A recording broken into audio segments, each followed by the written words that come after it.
संपन्न हुआ। बचपन से ही घुड़सवारी, तलवारबाजी और बंदूक चलाने की शौकीन थी। उनके पुत्र की मृत्यु के पश्चात उन्होंने एक दत्तक पुत्र को गोद भी लिया। अंग्रेजों ने दत्तक पुत्र को झांसी का वारिस अवैध घोषित किया और अंग्रेजों ने झांसी को अपने राज्य में मिलाने की घोषणा कर डाली। इस बीच सन 1857 का संग्राम शुरू हो गया। रानी पुरुषों का लिबास पहनकर युद्ध भूमि में कूद पड़ी। अपने बच्चे को उन्होंने पेट पर बांधा हुआ था और घोड़े की लगाम को अपने मुंह में दबाकर अंग्रेजों पर वो बिजली की तरह टूट पड़ी और 17 जून 1858 में अंग्रेजों से लड़ते लड़ते शहीद हो गई। हमें गर्व है उनकी वीरता पर। रानी लक्ष्मीबाई को, ऐसे वीर नारी को शत शत नमन है।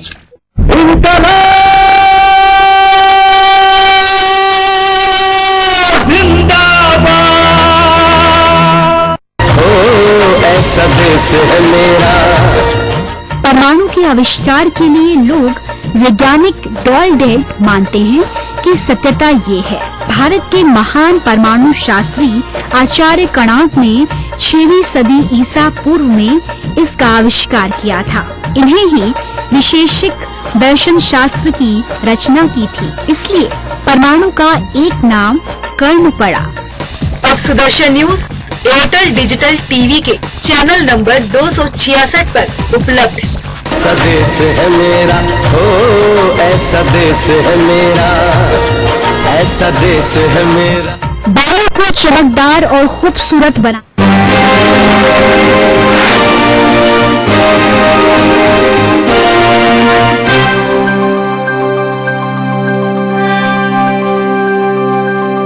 इस हेडलाइंस के प्रायोजक प्रकृति जैसी शुद्धता हमारी पहचान, MDH मसाले, the real spice of India. BHP के संस्थापक और हिंदू हृदय सम्राट अशोक सिंघल का निधन। गुड़गांव के मेदांता मेडिसिटी हॉस्पिटल में लिया आखिरी सांस। राम मंदिर आंदोलन के शिल्पकार थे अशोक सिंघल। 20 अक्टूबर से अस्वस्थ चल रहे थे अशोक सिंघल। हिंदू हृदय सम्राट अशोक सिंघल का अंतिम संस्कार आज दिल्ली के निगम बोध घाट पर दी जाएगी मुखाग्नि। आज प्रधानमंत्री नरेंद्र मोदी CBI कॉन्फ्रेंस को करेंगे संबोधित। 9 बजे होगी मीटिंग। बिहार चुनावों में मिली हार पर बोले शत्रुघ्न सिन्हा, सुधार के लिए हार के जिम्मेदार लोगों की पहचान जरूरी। आस्था के महापर्व छठ का हुआ समापन। उगते हुए सूर्य को अर्घ्य देकर उपवास खोल रही व्रत रखने वाली स्त्रियां।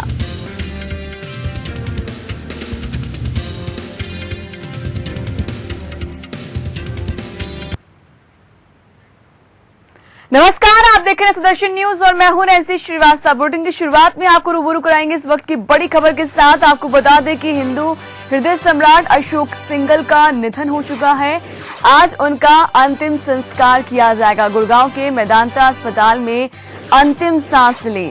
तो आपको बता दें कि आज मुखाग्नि दी जाएगी। काफी दिन से बीमार चल रहे थे अशोक सिंघल। दिल्ली के निगम बोध घाट पर होगा अंतिम संस्कार। तो आज अंतिम संस्कार किया जाएगा अशोक सिंघल का। अशोक सिंघल का अंतिम संस्कार आज होगा। आपको बता दें कि कई दिनों से बीमार चल रहे थे।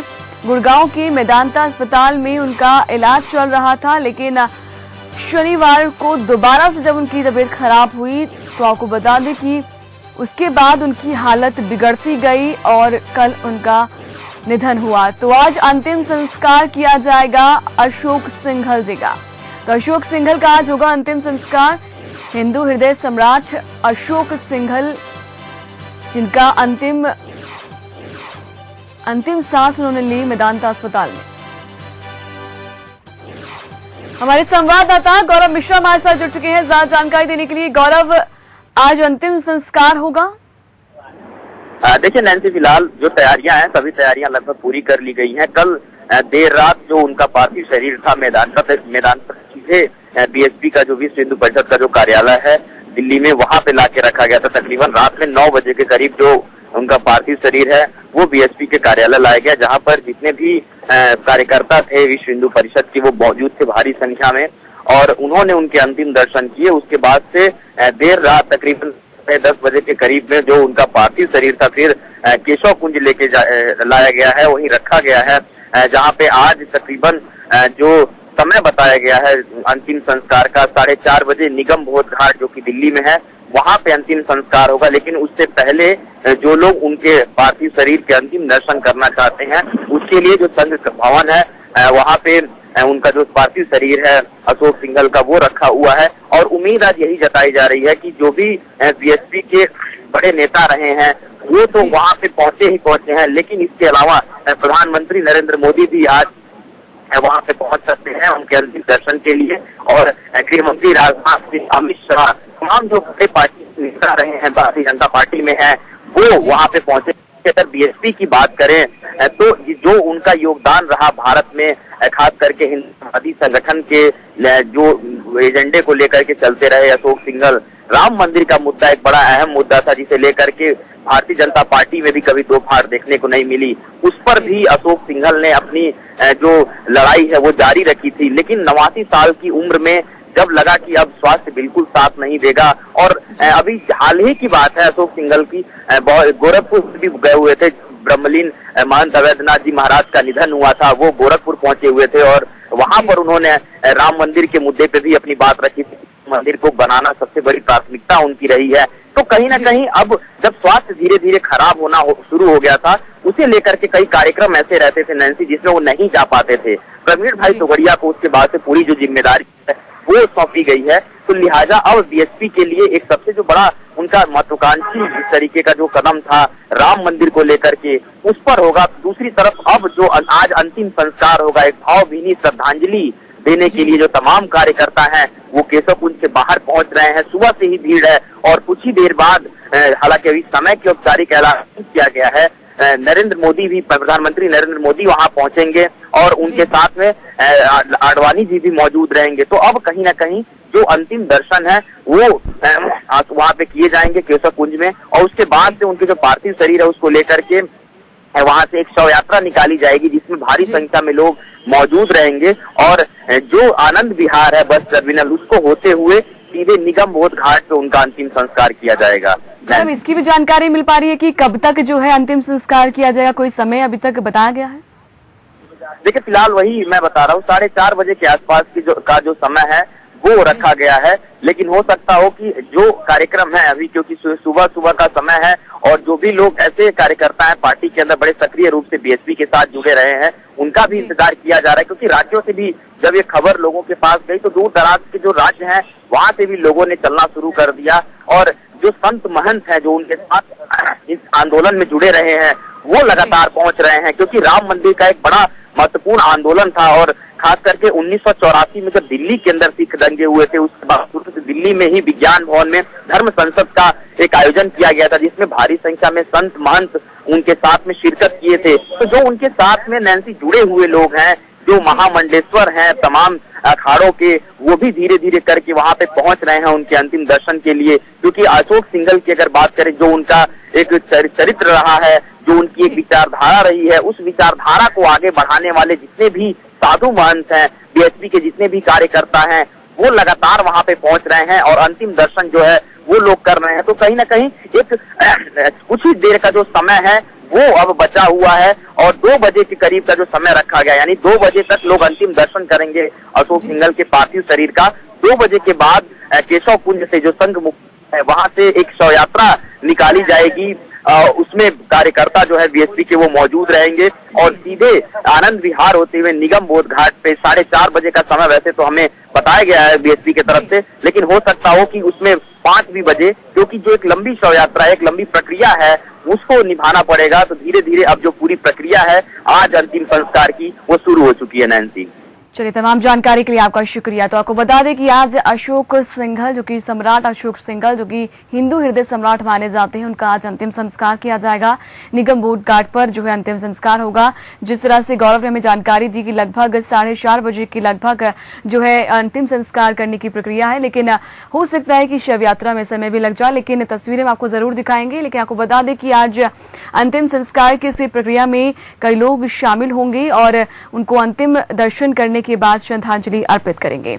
आपको बता दें कि कल ही निधन हुआ था। विश्व हिंदू परिषद के संस्थापक और हिंदू हृदय सम्राट अशोक सिंघल का निधन कल हुआ था और गुड़गांव के मेदांता मेडिसिटी अस्पताल में उन्होंने आज 2:24 पर यानी कल आखिरी सांस ली थी। अशोक सिंघल 89 साल के थे और बीते काफी दिनों से बीमार चल रहे थे। अशोक सिंघल को तबीयत बिगड़ने के बाद शुक्रवार रात दिल्ली से सटे गुड़गांव के मेदांता मेडिसिटी में भर्ती कराया गया था। उन्हें आईसीयू में वेंटिलेटर पर रखा गया था। सिंघल हृदय और किडनी संबंधी समस्याओं से जूझ रहे थे। उन्हें सांस लेने में तकलीफ हो रही थी। ये भी एक अजब संयोग है जब कि आज ही के दिन 2 साल पहले हिंदू हृदय सम्राट बाला साहब ठाकरे का भी निधन हुआ था और एक अलग संयोग ये देखने को मिल रहा है। आगे बढ़ रहे हैं और 15 हिंदू सितंबर सम्राट 1926 आगरा यूपी।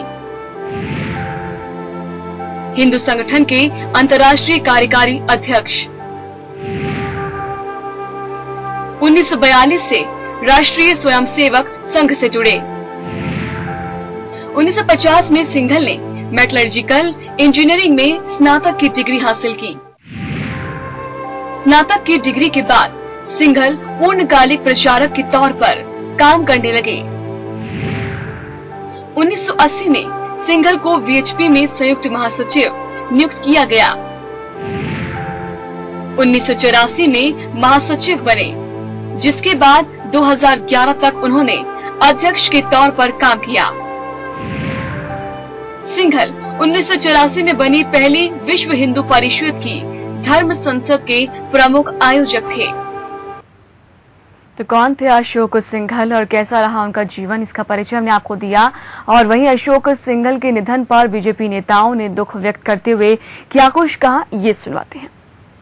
समाज को और परिवार को उनके जाने से क्षति हुई है, उसके लिए हम क्षमा प्रार्थी भी हैं और साथ ही उनका पूरा जीवन देश, धर्म और संस्कृति के सम्मान में कार्य करने के लिए समर्पित रहा। ऐसे लंबे समय से हिंदू समाज संस्कृति का उत्थान के लिए वो जाने गए और एकल विद्यालयों में उन्होंने जिस प्रकार का काम किया उस सब से हम परिचित हैं और खास तौर पे आदिवासी संगठनों के बीच में उनके निधन से समाज को और हम सबको बहुत क्षति हुई है, बहुत भारी क्षति हुई है और हम सब उनके लिए प्रार्थना करते हैं।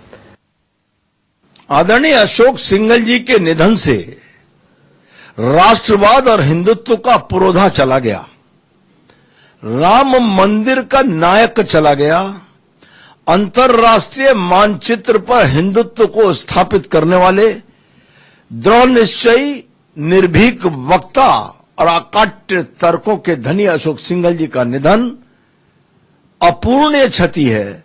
भारतीय जनता पार्टी उत्तर प्रदेश की ओर से मैं उनके चरणों में अपनी विनम्र श्रद्धांजलि अर्पित करता हूं। वहीं वीएचपी नेता प्रवीण तोगड़िया ने क्या कुछ कहा, ये सुनिए। बहुत बड़ा नुकसान हुआ, उनकी आंखों के सामने ही भव्य राम मंदिर बने, वह उन और हम सबकी इच्छा थी। अब अशोक जी सिंघल को सही श्रद्धांजलि वही होगी कि भारत की संसद कानून बनाकर राम मंदिर बनाने का काम पूरा करे और हिंदू जनता यह स्वप्न पूरा करवाएगी। फिलहाल लोग एक छोटे से ब्रेक के लिए तुरंत लौटेंगे। आप देखते रहें सुदर्शन न्यूज।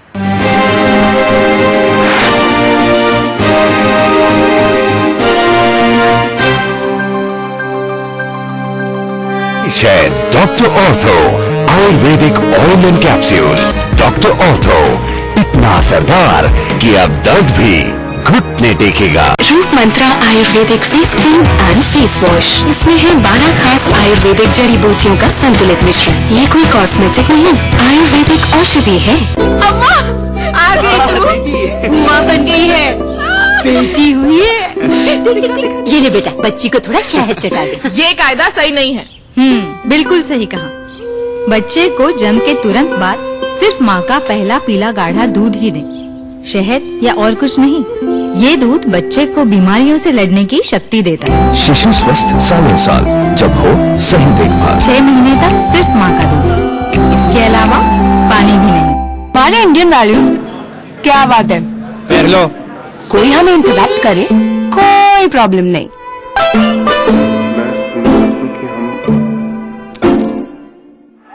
पापा। एक मिनट, पर टीवी देखते वक्त क्या हो जाता है इंडियन वैल्यूज को?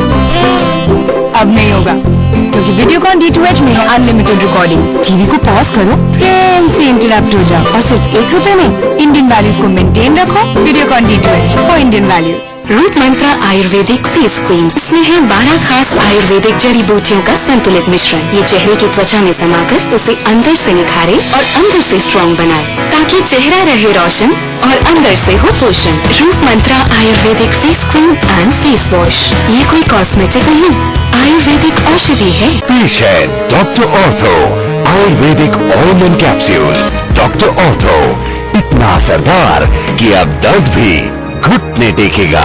देखिए हमारा विशेष कार्यक्रम स्वास्थ्य मंत्र प्रतिदिन सुबह 10 बजे से 11 बजे तक अतिया हब्स के फाउंडर और रिसर्चर हकीम सुलेमान खान साहब के साथ सिर्फ सुदर्शन न्यूज।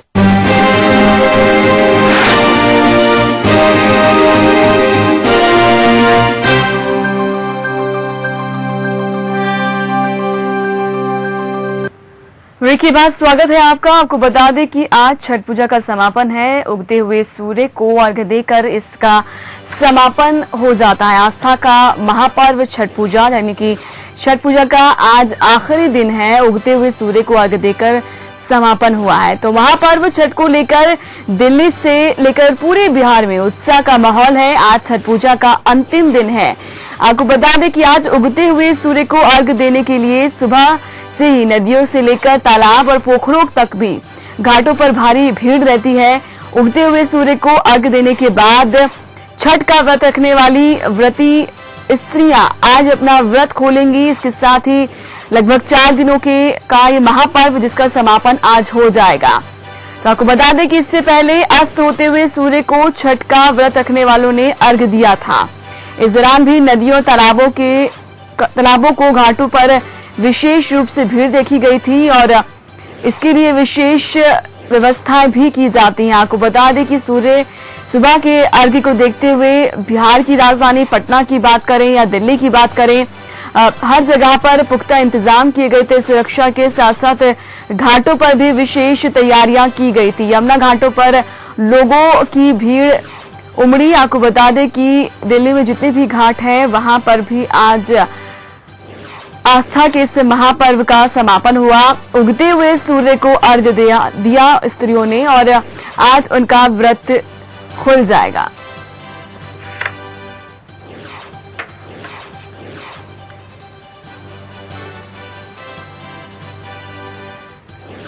तो आपको बता दें कि छठ पूजा का आज आखिरी दिन है। उगते हुए सूर्य को अर्घ्य देकर समापन हुआ आज छठ महापर्व। आपको बता दें महापर्व छठ को लेकर दिल्ली से लेकर पूरे बिहार में उत्साह का माहौल रहा। आज छठ पूजा का अंतिम दिन है। उगते हुए सूर्य को अर्घ्य दिया लोगों ने और नदियों पर, घाटों पर, तालाबों पर भारी भीड़ देखी गई, जिसको लेकर पहले ही विशेष तैयारियां कर ली गई थी। और आज उगते हुए सूर्य को अर्घ्य देने के बाद छठ का व्रत रखने वाले आज अपना व्रत तोड़ेंगे। तो यानी कि लगभग 4 दिनों तक चलने वाला ये महापर्व जिसका आज समापन है।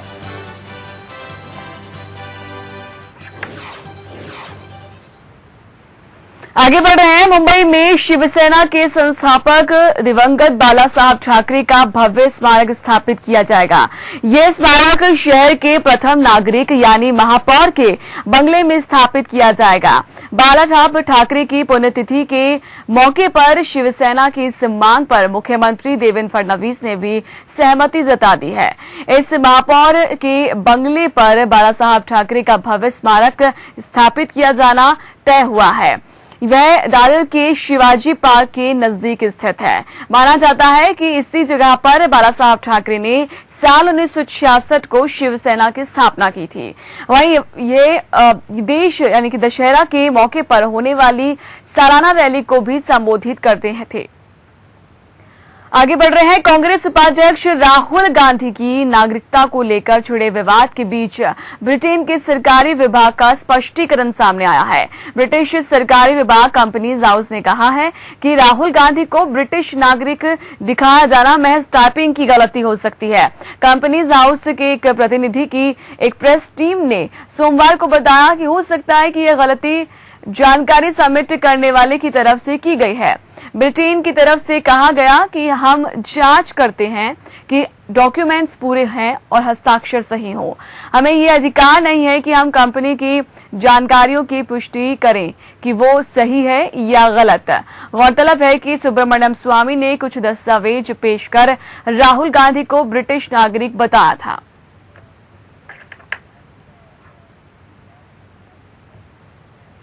सुब्रमण्यम स्वामी के बयान पर जेडीयू असमर्थ है। केसी त्यागी ने कहा कि कांग्रेस इस सवाल का जवाब जरूर देगी। डॉक्टर स्वामी से मेरी असहमति है, लेकिन वो विद्वान व्यक्ति हैं। कांग्रेस पार्टी सक्षम है उनके सभी सवालों का जवाब देने के लिए, लेकिन ऐसे अनावश्यक विषयों को ना उठाए तो बेहतर है। कांग्रेस ने सुब्रमण्यम स्वामी के तथ्यों को झूठा बताते हुए कहा कि राहुल गांधी की नागरिकता भारतीय है। वो सूचना हमको उपलब्ध है, उसके हिसाब से राहुल जी ने कोशिश की थी एक कंपनी बनाने की, उसमें बाकायदा हिंदुस्तानी नागरिक उसमें लिखा है, और बाद में कोई वहां के रिकॉर्ड में क्या लिख देता तो वो हमारी जिम्मेवारी है क्या? वो पूरी तरह से फर्जी है, बेबुनियाद है, और ऐसी गलत बातों पर कोई आगे बढ़ने की आवश्यकता नहीं है। आगे बढ़ रहे हैं, आपको बता दें कि इसी मुद्दे को लेकर मनोज स्वामी ने यानी कि कांग्रेस के बाद आरजेडी ने भी सुब्रमण्यम स्वामी को आरोपों को आधारहीन बताया। आगे बढ़ रहे हैं, आपको बता दें कि उत्तर प्रदेश बीजेपी विधानमंडल दल ने राज्यपाल से मुलाकात कर प्रदेश सरकार को तत्काल बर्खास्त करने की मांग की है। बीजेपी विधायकों का कहना है कि उत्तर प्रदेश सरकार निरंकुश हो चुकी है और प्रशासनिक तंत्र का दुरुपयोग करके प्रदेश में अराजकता और भ्रष्टाचार फैला रही है। प्रतिनिधिमंडल की अगुवाई कर रहे बीजेपी विधानमंडल के नेता सुरेश खन्ना ने पत्रकारों से बातचीत करते हुए कहा कि पंचायत चुनावों में यूपी सरकार ने पूरी दबंगई और गुंडई दिखाते हुए जनता का उत्पीड़न किया है। वहीं कानून व्यवस्था के सवाल पर बोलते हुए सुरेश खन्ना ने कहा कि कानून व्यवस्था बुरी तरह से चरमराई हुई है और जगह जगह लूट डकैती की घटनाएं बढ़ रही है। इतना ही सरकार नीतियों पर हमला बोलते हुए उन्होंने कहा कि मृतक आश्रितों को दिए जाने वाले मुआवजे तक में सरकार भेदभाव कर रही है, जो कि किसी भी हालत में स्वीकार्य नहीं है।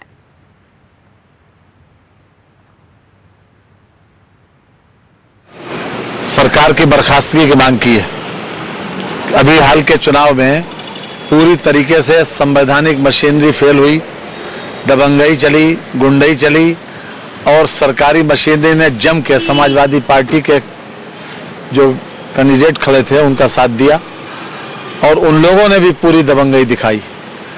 और जहां तक कानून व्यवस्था का सवाल है, वो पूरी तरीके से चरमराई हुई है। सांप्रदायिक दंगे हो रहे हैं, अलीगढ़, मेरठ, मुजफ्फरनगर फिर से ग्रसित हो रहा है।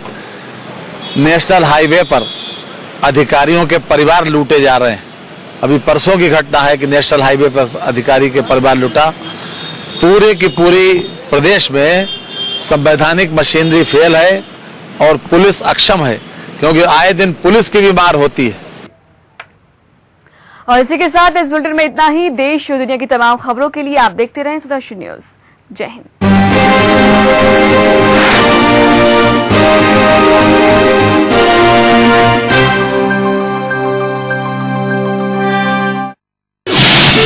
चार चीजें कभी टिकती नहीं है, फकीर के हाथ में धन, चलनी में पानी, संसारी का मन, संत मुनि के पैर। चार चीजें कभी भरती नहीं है, समुद्र, श्मशान, लोभ का गड्ढा, विधवा की मांग।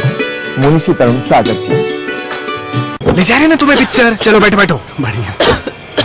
First day first show. Online booking भी नहीं किया है, पूरे टाइम लाइन में धूप में खड़े थे। और पता कितना टाइम? कितना टाइम? अरे पूरे 2 घंटे। अरे तुम्हारे टाइम के बारे में नहीं पूछ रहे हैं बुर्बक, इनके खांसी के बारे में पूछ रहा है। खांसी ये तो 2 हफ्तों से हो रही है। 2 हफ्ते? पिक्चर ले जाते हैं फर्स्ट डे फर्स्ट शो और खांसी को हो गए 2 हफ्ते, ये तो बहुत केयरलेस है। चलिए हमारे साथ। डॉक्टर? अरे आप तो बड़े सीरियस हो गए। और नहीं तो क्या, 2 हफ्ते से ज्यादा अगर आपको खांसी होगा तो टीबी हो सकता है। टीबी? हाँ, तुरंत डॉक्टर से मिलिए और बलगम की जांच कराइए, क्योंकि टीबी जो है वो किसी को भी हो सकता है। हाँ, और अगर हो गया तो बिना भूले पूरा कोर्स करिए और उसके बाद बेफिक्र हो जाइए। और नहीं किया ना तो इसका इलाज करना बहुत मुश्किल हो जाएगा मेरे हीरो हीरा लाल। चलो। 2 हफ्तों से ज्यादा खांसी, तुरंत डॉक्टर से मिलिए और बलगम की जांच कराइए। टीबी हारेगा, देश जीतेगा।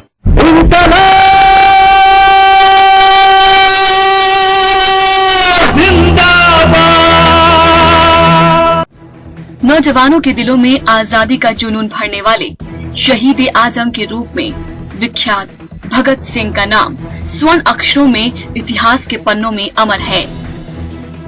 ये धरती माँ का वह बहादुर बेटा था जिसके नाम से ही अंग्रेजों के पैरों तले जमीन खिसक जाती थी। भारत के वीर स्वतंत्रता सेनानी भगत सिंह का जन्म पंजाब प्रांत में लायपुर जिले में बंगा में 28 सितंबर 1907 को पिता किशन सिंह और माता विद्यावती के घर हुआ था। 12 साल की उम्र में जलियांवाला बाग हत्याकांड के साक्षी रहे भगत सिंह की सोच पर ऐसा असर पड़ा कि उन्होंने लाहौर के नेशनल कॉलेज की पढ़ाई छोड़कर भारत की आजादी के लिए नौजवान भारत सभा की स्थापना कर डाली।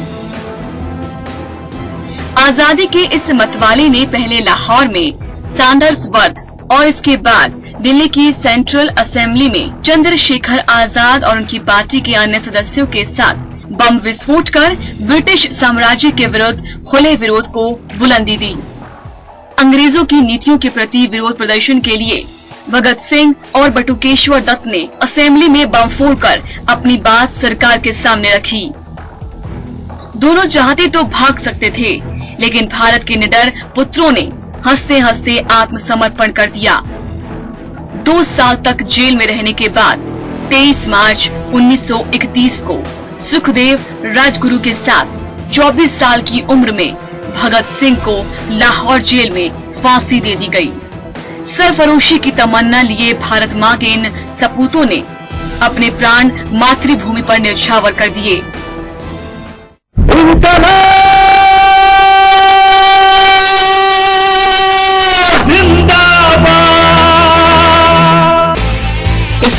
के प्रायोजक हैं डॉक्टर ऑर्थो, अब दर्द भी घुटने टेकेगा।